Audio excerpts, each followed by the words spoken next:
Саламатсыздарбы, кутман кечиңиздер менен. Дагы бир ирет адилеттүүлүк жана адилетсиздик темасына кайрылсак дейбиз. Мындан 22 жыл мурда мен журналист катары нарындагы чоң чуулгандуу окуяга дуушар болгом.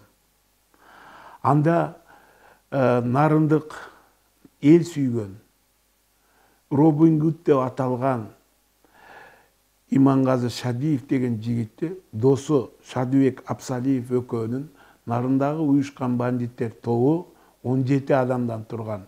Анын башында Алмаз Сулайманов, Кайманаты Лимонти жана Болот Боха деген спорт мастерлери башчылык кылып, мына ушул эки адамды мыкаачылык менен өлтүрүшкөндүгүн 22 жыл мурда журналист катары изилдеген элем. Арадан көп жылдар өттү. Ошол программаларым дале сакталып турат. Ушул адилеттин архивин 22 жыл артка түртүп туруп, ошондо эмне деген теманы кайрылдым эле. Бүгүн сиздерге ушул архивди сунуш кылып коеюн дейм.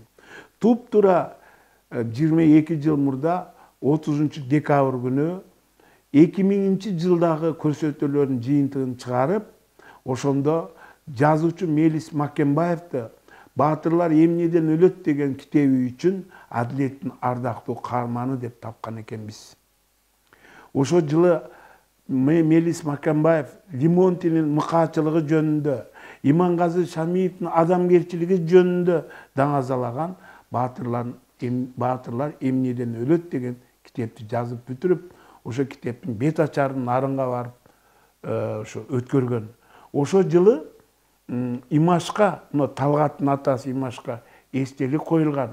Ал кезде ошол Талгаттын чоң энеси, Талгатты багып чоңойткон өтө маанилүү адам Айнагүл эже тирүү эле. Ал кезде жазуучу тирүү эле. Ошолордун катышуусу менен биз бир чоң окуянын чоо жайын тартып, архивге сактап койдук эле. Урматтуу ушул теманын байкоо жүргүзгөндөр, жакшылап байкап көрүңүздөрчү. 22 жыл мурда мына ушул тема кандай болду эле. 22 жылдан кийин ушул эле теманы менин ошондогу курагымдай болгон жаш журналист Адыл Акжол уулу бүгүн ушул улантып Талгат менен Лимонтинин жаңжалын изилдеп атат. 22 жыл мурда мен изилдеген экенмин. Ушул окуяны сиздерге чоо жайын сунуш кылабыз.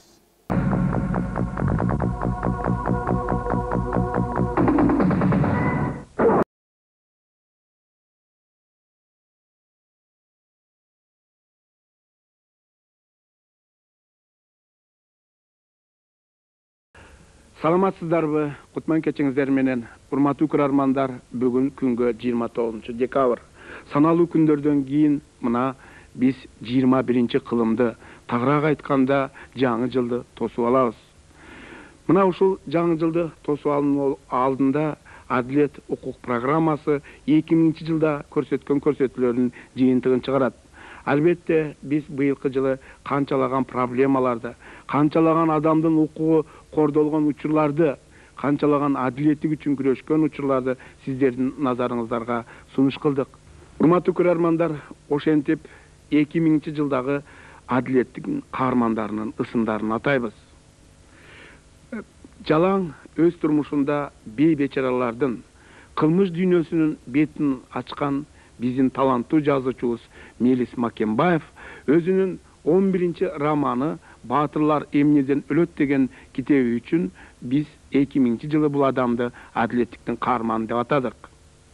Ал эми Чүй Токмоктун судьясы Сагынбек Таштанбеков 2000 жылы өзүнүн принципиалдуу көз караштары, сот ишиндеги адилеттиги үчүн дагы жана мына ошол Чүй Токмоктун дегеле жабырланган адамдардын баягы өкүлдөрүнүн пикирлери менен биз бул адамды дагы 2000 жылы адилеттиктин каарманы деп таптык. Мына урматтуу көрөрмандар, 2000 жыл бул жаштардын жылы. 2000 жыл бул билим жылы экенин биз жакшы билебиз. Дал ушул жылда президенттин мына ушундай жакшынакай саамалыгын өзүнүн инсандык тунук көз карашы менен коштоп, жөнөкөй гана пикир менен чектелбестен өз иши менен бекемдеген физика математика илимдеринин доктору, профессор, баш калабыздагы Дастан университетинин ректору Каныбек Осмоналиевди дагы биз 2000 жылда өзүнүн тунук көз караштары үчүн адилеттин каарманы деп белгилеп отурабыз. Тогуз-Торо районунун тургуну Бакыт Токобаев 2000 жылы өзүнүн укугун, адам укугун коргоодо атуулдук милдетин так аткарып, өзүнүн укугун коргоого жетишкен инсан. Биз бул жөнүндө да айтабыз. Мына ушул адамды дагы биз ондогон адамдардын пикирлерин эске алуу менен бирге 2000 жылдын адилеттигинин каарманы катары белгиледик.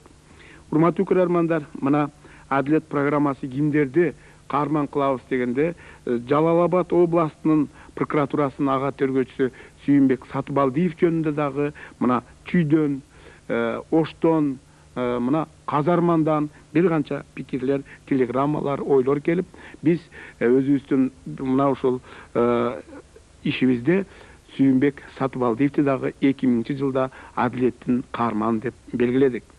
Мына албетте да ушул адамдар адилет укук программасынын көз карашында, адилет укук программасынын баасында 2000 жылы булар адилеттик үчүн күрөшкөн. Алар көз карашында мына ушул адилеттикке тунук мамиле жасаган инсандар катары биздин ушул адилеттин каармандары болуп калды. Салтка ылайык, урматтуу көрөрмандар, биз бул адамдар менен жекеме-жеке бирден сүйлөшсөк. Анда жазуучу Мелис Макембаев.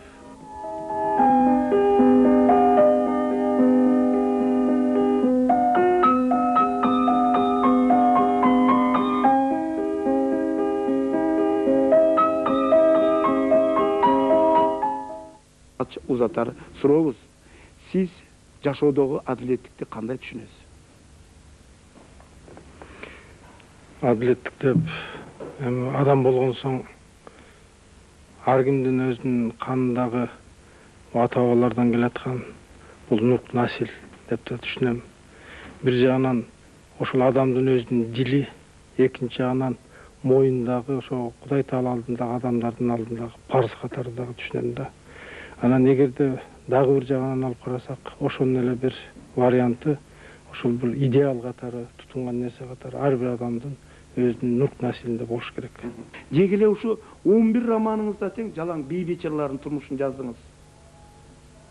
Мына ушул эмгегиңиздин кайтарымы бар деп ойлойсузбу? Эмгек ар бир мээнет эгерде Кудайга жагарлык болсо, сөзсүз кайтат да. Акыбеттин кайтканы ушул, мен жолуман ушул эле жанагы өзүңүз айткан бейбечаралар мага кат түрүндө болсун, ооз эки жүзүндө болсун келип ошолордун айтып турганы, ошол сиздин китептериңизди окуп атабыз, мен өзүмдүн образымды ошол жерден көрдүм деп турганын өзү эле ушул акыбет деп ойлойм да, ошонун үзүрүн көргөнүм. Мында эгерде мисалы табып менен жазуучу кишине окшошуп кетет да. Мисалы Ош базарынын тегерегинде үстөлүн көтөрүп алып турган табып, мисалы ошолордун көпчүлүгүнө ишеничилиги жок. Жакшы табыпка ар ким ошону издеп эле барат, канчалык алыс болсо деле. Ошондой эле жазуучу деле ошол өзүнүн акыбетин кайтканы ошол адамдар өздөрү барып издеп таап, ошого өзүнүн оюн бөлүшсө, ошол эч качан эгерде жазуучу материалдык жагын ойлонуштурса, анда ал жазуучу эмес. Сизге узатары акыркы суроом. Мына сизди биз 11 романыңыз үчүн, Баатырлар эмнеден өлөт деген чыгармаңыз үчүн адилеттин каарманы деп таптык. Мына ушул нарындагы Иманғазы Шамиев деген жигиттин тагдыры жазылган. Эми бул китеп нарында качан презентация болот? Деги эле нарынга жеттиби китебиңиз? Нарынга ушул бул да моюнда кичине парыз экен. Ушул Иманғазы Шамиевдин туугандары бар экен. Аздыр көптүр мындай берилди, аларга беришим керек эле. Бирок мындай толугу менен жете элек. Эми ушул 28-29дарында ушу декабрда мына ушу бүгүнкүдөн кийинки ушу жумада ушу презентация өтөт.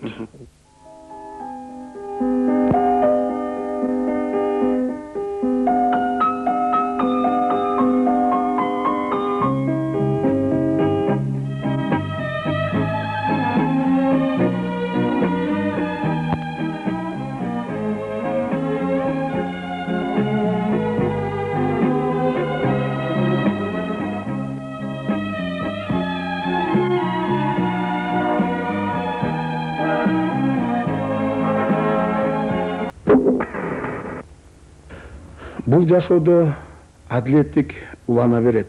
Анын бир мисалы, урматтуу көрөрмандар, мына жазуучу Мелис Макенбаевдин жаңы жыл алдында жазып бүтүргөн Баатырлар эмнеден өлөт деген романы, документалдуу роман буга күбө болот. Мына ушул романдын мазмуну жөнүндө биз мындан 3 жыл мурда Адилет программасында сөз кылган элек. Нарында Имангазы Шамиев деген, Имаш деген жигитти досу Шадыбек экөөнү атайын кылмыш тобунун өкүлдөрү мыкаачылык менен өлтүрүп, бул өлтүрүү адилеттик менен адилетсиздикке гана байланышкан болот эле. Мына ошол адамдардын тагдыры акыры момундай бир көркөм чыгармага айланып, жаңы жыл алдында мына ушул китептин бет ачар аземи Нарын шаарында болду. Мына ошол Нарын шаарында болгон аземге көңүл бурсак.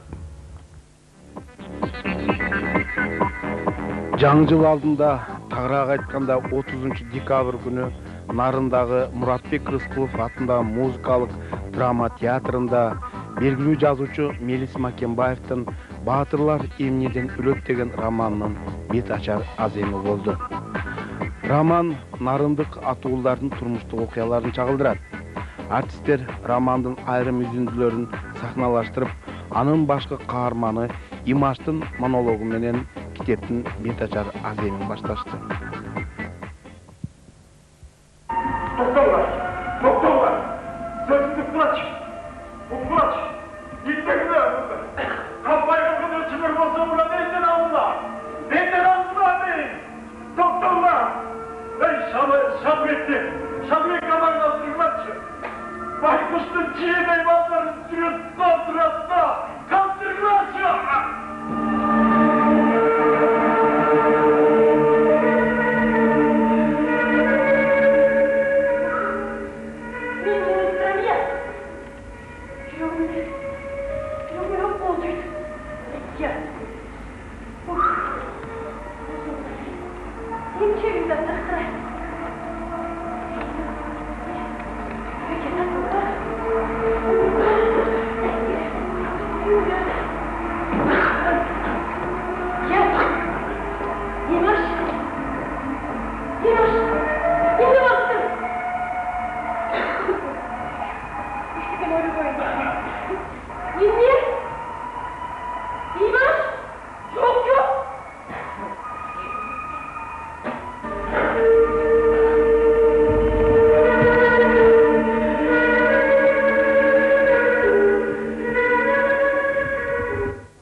Эми ушул романды бет ачар аземинен кийин сизде кандай ойлор? Бисмиллахиррахманиррахим. Мен чыгармачылыгым көп жылдар мурун башталса дагы алгачкы китебим 94-жылы чыккан ушул 11-чи романым. Ушул 11 романдын ичинен мен айтар элем ушул мындай олуттуу презентация болуп, бет ачар аземи болуп, элдин ушунчалык кабыл алынышы бир да жолу менин өмүрүмдө болгон эмес. Бул биринчи жолу десем деле болот да. Буга чейин туура конференцияны өткөн, бирок мынчалык баягы ушундай адилеттүүлүктү салтанат курушун мен ушу Нарын жергесинен көрдүм. Ошол элдердин ыйлаган көз жашынан, ошол ага туугандардын кабыл алышынан, ошол коомчулуктун ушул жөө тумандай каптаган ушул адилетсиздиктин заманында деп айтуудан алысмын, эми ушундай бир мезгил, каатчылык мезгилде ушул коомчулуктун жөнөкөй бейбечара болобу, же болбосо портфели бар кызматтагы адамдар болобу, ошол администрациянын адамдардын өздөрү дагы онун баасын берип, өздөрү да катышып отурган презентация мага укмуштуудай таасир берди да. Албетте бул документалдуу роман. Бул романда оң терс каармандардын ысымдары, иштеген жерлери бүтүндөй өз орду менен берилди. Бул айрым адамдар тарабынан сизге тыңсызданууну же болбосо бир шашпа сени деген кезөөнү пайда кылган жокпу?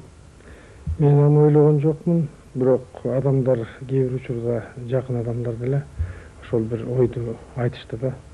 Бирок мен ойлойм, ошол 17 адам ошол кылмышка кириптер болушту, бирок ошол адамдардын өздөрү деле кылмышкер болуп төрөлгөн жок да. Алардын нурт насили бар, ата-энелеринин тарбиясы бар. Ошол керек болсо ошол Теңир тоонун көк мелжиген ошол тоолордун ортосунда өскөн балалыгы, ошолордун кооздугу, табигаты бар. Анан ошондуктан мен аларды туура түшүнөт деп ойлойм. Анткени себеби кандайдыр бир болсо дагы баары бир баягы тирүүдөн түңүлбө деген сөз бар да. Алар өздөрүнүн баягы ички нурт насилинде, дилинде ошол өздөрүнүн кылган ишине азыр деле өкүнөт деп ойлойм да. Албетте, урматтуу көрөрмандар, мына ушул баатырлар эмнеден өлөт деген чыгарманы эмне үчүн Адилет программасы кайра-кайра көрсөтүп, кайра-кайра айтып жатат деген суроо жаралышы мүмкүн. Бул чыгармада биздин максатыбызды көздөгөн образдар жаралгандыгында, жашоодогу адилетсиздик менен адилеттиктин кагылыш учуру ушул романда абдан кашкайта берилген. Эң эле башкысы, коомчулук тарабынан кылмыш дүйнөсүнүн өкүлү деп, же болбосо башка бир бандиттик топтун башчысы деген адам мына жазуучунун көзү менен анын бир татынакай образдары ачылып, ал элдик бала болгондугу, ал баатыр адам болгондугу айтылат.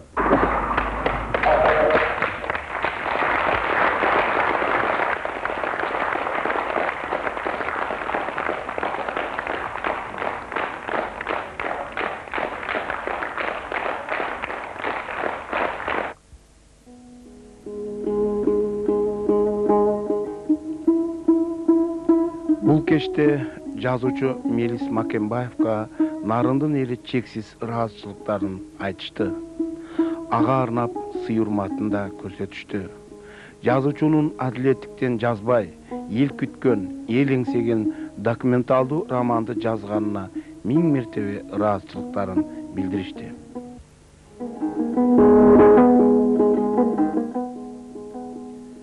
Китептин ачылышынан кийин башкы каарман Имаштын агасы Өмүргазы, иниси Сейитказы жана энеси Айнагүл жалгыз уулу Талгарт болушуп Имаштын ашын беришти. Имашка арнап эстелик коюшту. Нарында ченемсиз боорукердиги жана адилетсиздикке каршы турган баатырдыгы менен Имаш миңдеген адамдардын эсинде калган. Эстеликтин ачылышында ушулар жөнүндө эскеришти. Куран окушту. Имаштын жалгыз уулу Талгарттын атасын эстеп, ыйлаганын көрүп, не дериңди да билбейсиң. Ылайым ушул сыяктуу баланы, энени, бир тууганды, элди сыздаткан адилетсиздик болбосун деп тилейсиң.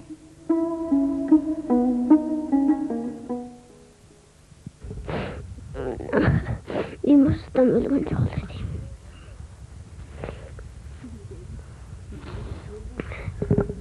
Чоңойгондо ким болосуң дагы? Имаштан. Имаш атаң деп болосуң. Имаштын энеси Айнагүл эже мына бүгүн уулуңузга эстелик ачылып, ушул күнү мына уулуңузга арналган бир кыргыздын бир өтө чоң бир баалуу эмеси жаралды, ушул китеп баатырлар эмнеден өлөт деп. Эми кичине кайгыңыз арылдыбы? Кайгым арылды. Сизге окшогон Адилет программасын алып барган элдик, эл үчүн, актык үчүн, чындык үчүн, чындыктын каймагын калпып, калыстыкты сүйлөгөн сизге окшогон Адилет программасына рахматымды айтам. Нишанбек Кучкоров сизге. Андан тышкары ушу баламды Имашым өлдү. Алар 17-си биригип алып 5 статья менен өлтүрдү. Бирок балам өлгөн жок. Эли журту, ага тууганы момундай бир өзүнчө эле бир калыс бир угуп алып, көрүп алып, детиги Бишкектен, Борбордон келип баламды тирилтип берди. Жазуучу Мелис Макембаев балама чоң рахматымды айтам. Адилет программасына сизге чоң рахматымды айтам. Кудай силерге өмүр берсин, ишиңерге ийгилик берсин, алдыңа кетейиндер. Жалпы аман болгула, тынччылык болсун. Бул адилеттүүлүк бар дүйнөдө. Ушу Кудай Таалам бар үчүн адилеттүүлүк сөз болот да. Балким адилеттүүлүк бир кандайдыр бир убактылуу бир чүмбөттөлүп калар. Бирок ошону сыйра турган ушу Имаш сыяктуу уулдарды ушул адамдардын арасында Кудай Таала үлгү сыяктуу кылып жарата берет экен да. Мен жалгыз эле ушу Имаш дебейм, ушу Имашка окшогон Имаштын сыңарындай көп адамдар, көп атуулдар арабызда бар деп эсептейм. Ал эми боореки Имаштын образы болсо, элдин арасында жашап, жадагасы ошол урпактарга бир көөнөрбөс бир үлгү болуп, балким ошол имаштын аркасынан ээрчиген көп адамдар чыгат деп ошого ишенем да. Биз эми бул жазуучулук парзыбыз. Ошол нерсени бир гана бир четин гана ачып бердик да.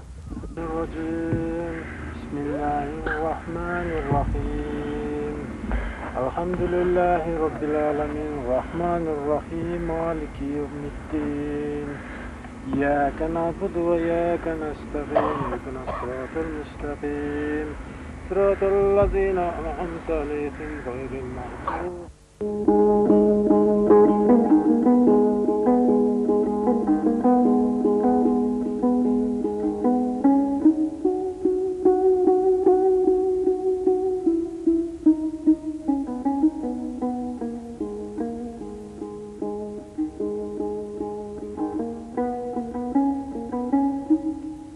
Ушул китеп адамдардын жүрөгүнөн, дагы ошо кылмыш дүйнөсүнүн адамдарынан дагы ошолорго тарбия, нур, насил бере турган, ушул кийинки муундарга бир өзүнчө өрнөк боло турган китептерден болушун каалар элем. Балким дагы эле болсо ушул имаш тууралуу бул элден өткөн терең архив чок экен. А бул адамдар, ушул имаштын сөзүн угуп соорукчу кылып жүргөн адамдар тирүү барактарда ошол ел ошол унутпасын дагы, ошол архив, ошол ел аман болсун.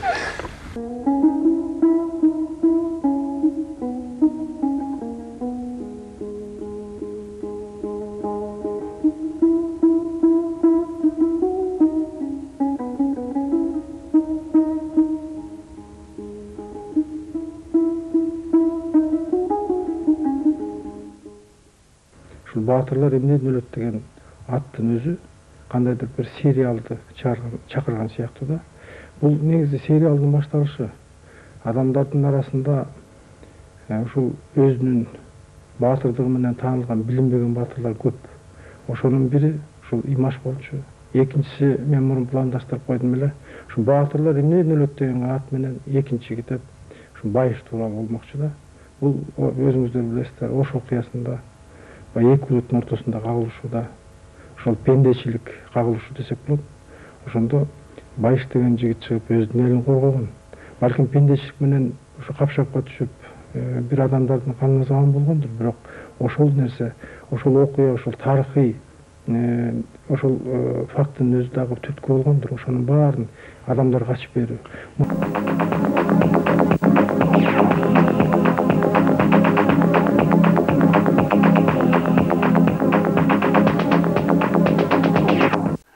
Мына 22 жыл мурда эле адилеттүүлүк менен адилетсиздик кагышкан, ак менен кара согушкан дегендей теманы айтып отурабыз. Ал дагы уланып атат. Мына 22 жыл мурда ушул бандиттердин колунан өсө да Имангазы Шамиев менен Садыбек Абсалиевке китептер жазылып, эстеликтер коюлуп, эл арасында даңазалуу сөздөр айтылды. Анан эмне болду? Анан ошо атууга кеткен, түбөлүккө түрмөдө калган адам чыгып алып, мамлекетти чаңытып, тарактап жүргөн жеринен кайра келип, Талгаттын колунан каза болуп отурат. Эгерде ошондо мамлекет аны атып салганда, эгер ошондо мамлекет аны түбөлүккө түрмөдөн чыгарбас кылып салганда, мындай каргашалуу окуя болбостугун ар бир адам аңдап байкап отурат. Мамлекеттеги тартиптин жоктугунан мына ушул окуялар болуп жатат. Албетте бул Алмаз Сулайманов Лимонти мындан 2 жыл мурда эле эмеге чыккан экен, колония поселенияга. 1,5 жыл мурда ал каза болуп отурат. Демек бүгүнкү бийликтен мурдакы окуя бул Сооронбай Жээнбековдун тушундагы окуяларга кирет. Эми бүгүнкү бийлик Сооронбай Жээнбековдун кезиндеги адилетсиздиктен жыйынтык чыгарып жатабы? Бул башка суроо.